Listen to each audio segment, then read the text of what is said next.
नमस्कार. विशेषच्या या भागामध्ये आपल्या सगळ्यांचं स्वागत. मी प्रसाद काथे. बकरी ईदच्या आधी प्राण्यांच्या कत्तलीचा वाद पेटलाय. गोसेवा आयोगाने केलेल्या विनंतीला धुडकावण्यासाठी मुसलमान नेत्यांनी एकत्र येऊन विरोध सुरू केलेला आहे. विशेष म्हणजे इतर वेळेला पक्षीय भूमिकेच्या निमित्ताने परस्परांना विरोध करणारे हे मुसलमान नेते इस्लामी प्रथा परंपरा पालन करण्याच्या मुद्द्यावर मात्र एकत्र झालेले असतात. विशेष म्हणजे या नेत्यांच्या पाठीशी यंदा काँग्रेस ठामपणे उभी राहिली आहे.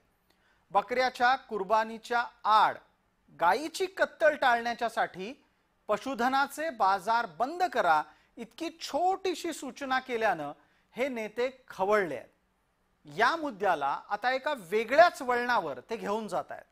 वाद नको म्हणून नितेश राणे या महाराष्ट्रातल्या मंत्री महोदयांनी बकरी ईदला पर्याय सुचवला, तर तो पर्याय सुद्धा त्यांना मान्य नसतो. आता मुद्दा इथे असा येतो की नितेश राणे असं काय चुकीचं बोलले? सध्याच्या घडीला गोवंश वाचवण्यासाठी जी काही परिस्थिती निर्माण झाली आहे ती पाहता नितेश राणेंचा सल्ला अंमलात आणायला हरकत काय?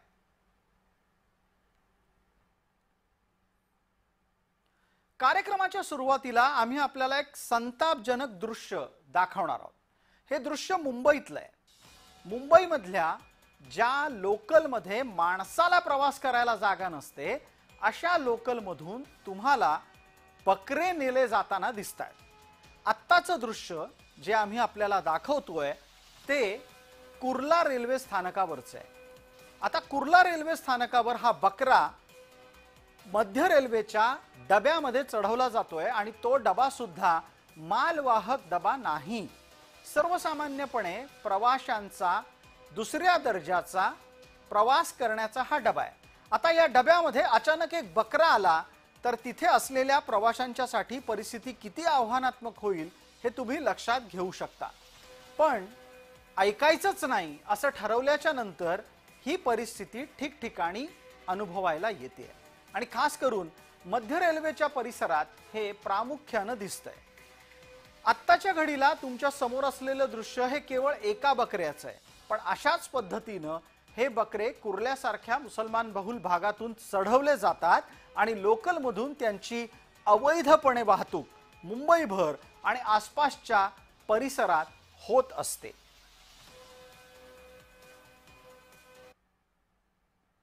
बकरी ईद जवळ आली की अशा प्रकारची अनागोंदी अनेकदा वाढलेली पाहायला मिळते. बकरी ईदच्यासाठी नियमभंग केल्याच्या तक्रारी सुद्धा सातत्यानं समोर येतात. त्यामध्ये प्रामुख्यानं बकरे विकायला रस्त्यावर अतिक्रमण केल्याची तक्रार असते. याच्या जोडीला इतरही तक्रारी होत असतात. त्यामध्ये तुम्ही राहत असलेल्या बिल्डिंगमध्ये अनेकदा बकरे आणून दारातच बांधले गेलेले असतात. कुर्बानी करण्याच्यासाठी इमारतीतल्या खुल्या जागेचा वापर केला जातो आणि तिथे जी अस्वच्छता निर्माण होते ती तशीच पडून राहते. जर का कोणी विरोध केला तर त्या माणसाला त्या व्यक्तीला मारहाण सुद्धा होते. बकरी ईदच्या आडून अनेकदा गायी कापल्या जातात. ही सुद्धा एक अत्यंत गंभीर तक्रार समोर येते आहे.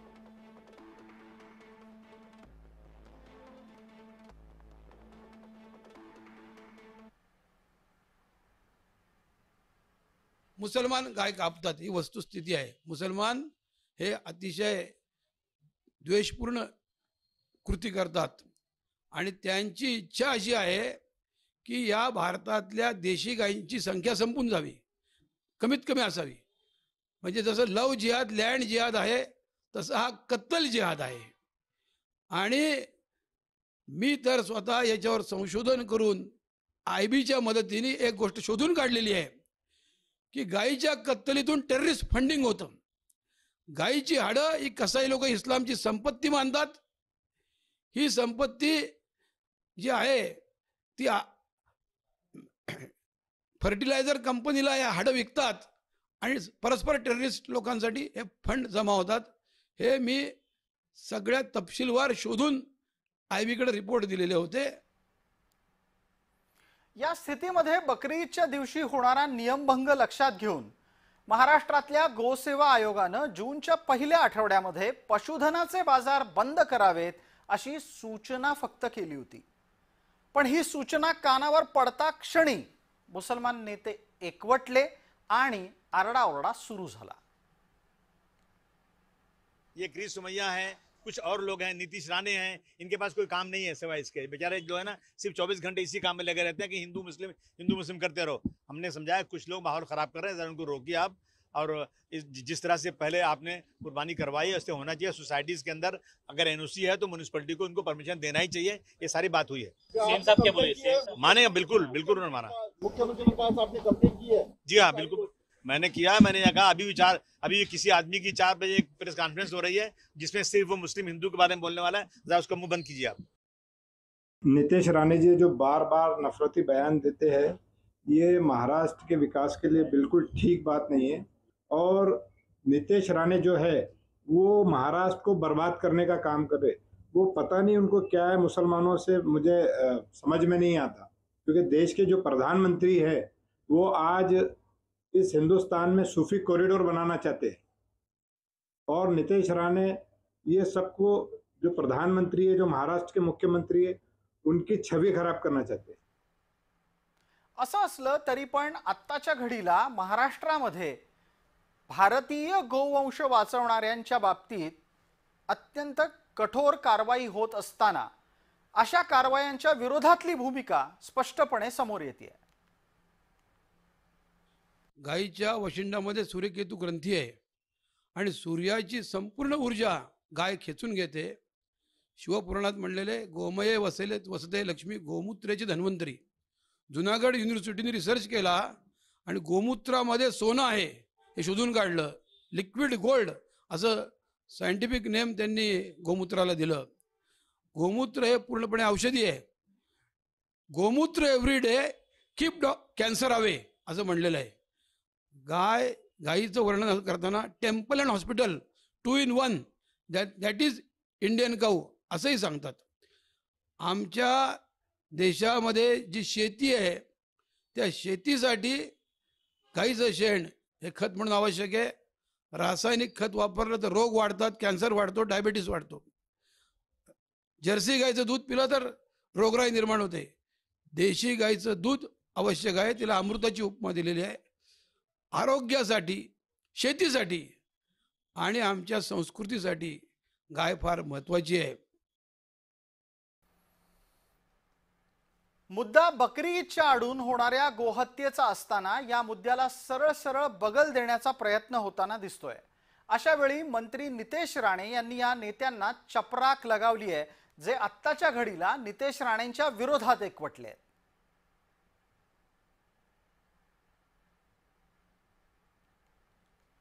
पर्यावरणासाठी व्हर्च्युअल बकरी ईद साजरी करा ना. तशी काहीच विषय राहणार नाही. नाही आंदोलन होणार, नाही तक्रारी होणार, नाही कुठल्या सोसायटीमध्ये हिंदू समाजाला त्रास होणार.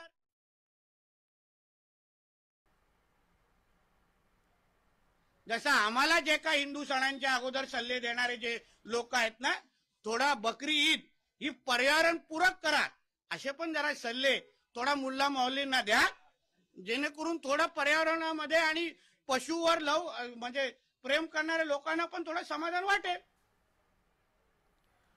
व्हर्च्युअल बकरी ईद साजरी करा ही नितेश राणेंची एक सूचना आहे.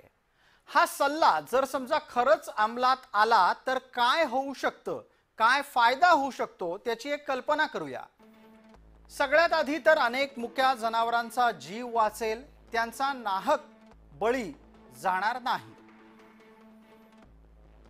मांसाहाराच्यामुळे जे रोग माणसाला होतात ते सुद्धा टाळता येऊ शकतील आणि या कत्तलींच्यामुळे परिसरात जी अस्वच्छता निर्माण होते ती सुद्धा होणार नाही.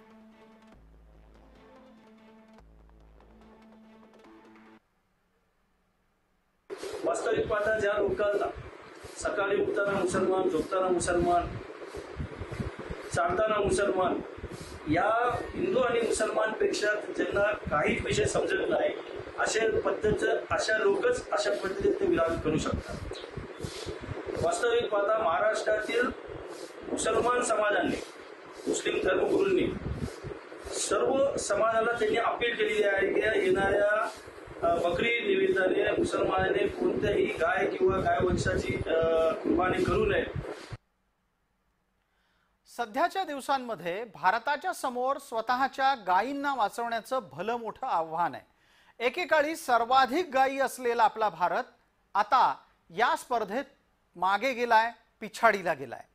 आपल्याला कल्पना पण नसेल इतक्या थेट प्रमाणामध्ये गोवंशाची कत्तल आणि तस्करी हा विषय दहशतवादाशी निगडीत आहे आणि हा अंदाज सुरक्षा यंत्रणांना आलाय. कारण तस्करीमुळे भारतीय गोवंश पुरता संकटात आलेला आहे. प्रत्येक गायीच्या मागे कसाई किमान 50,000 रुपयाची कमाई करतोय. असाध्य रोगांवरील औषधं बनवण्याच्यासाठी गायीच्या अनेक अवयवांचा वापर केला जातो आणि खास करून चीनमध्ये हे उद्योग मोठ्या प्रमाणात आहेत. म्हणून चीनच्यासाठी गायीच्या अवयवांची तस्करी केली जाते. गायीच्या रक्तापासून हिमोग्लोबिन संवर्धक औषधही तयार केलं जातं. म्हणूनच गायीचं रक्त विकून कसाई हजारो रुपये कमवतायत. दुसऱ्या बाजूला गायीचं मांस आणि कातडं याची सुद्धा विक्री अनेक ठिकाणी होते आहे.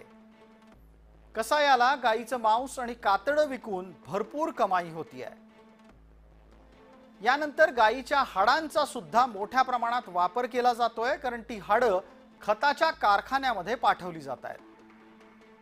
विशेष म्हणजे कसायाच्या उत्पन्नाचा एक हिस्सा धर्माच्या नावाखाली थेट देशविरोधी कारवायांमध्ये जातोय अशी भीती तपास यंत्रणा व्यक्त करतात.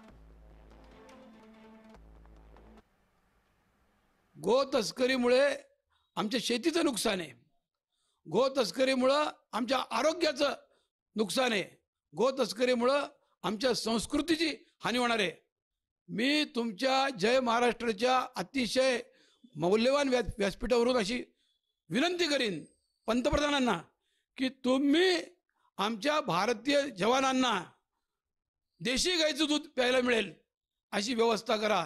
आज आमचे भारतीय जवान जर्सी गाईचं दूध पितात अशी माहिती मिळालेली आहे.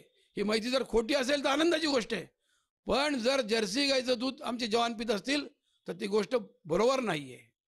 तर या देशामध्ये गोरक्षण होणं हे आमच्या देशाच्या अस्मितेसाठी फार महत्त्वाचं आहे. गाय हा आमचा मानबिंदू आहे. गायीवर हिंदू धर्माच्या लोकांची श्रद्धा आहे. जर गाय वाचली तर हिंदूंना एक उत्साह आणि प्रेरणा मिळते, पण गाय जर कापली गेली तर हिंदूंचं मन खच्ची होतं. विशेषतः या भागामध्ये तुर्तास इतकंच. आपण पाहत रहा फक्त जय महाराष्ट्र.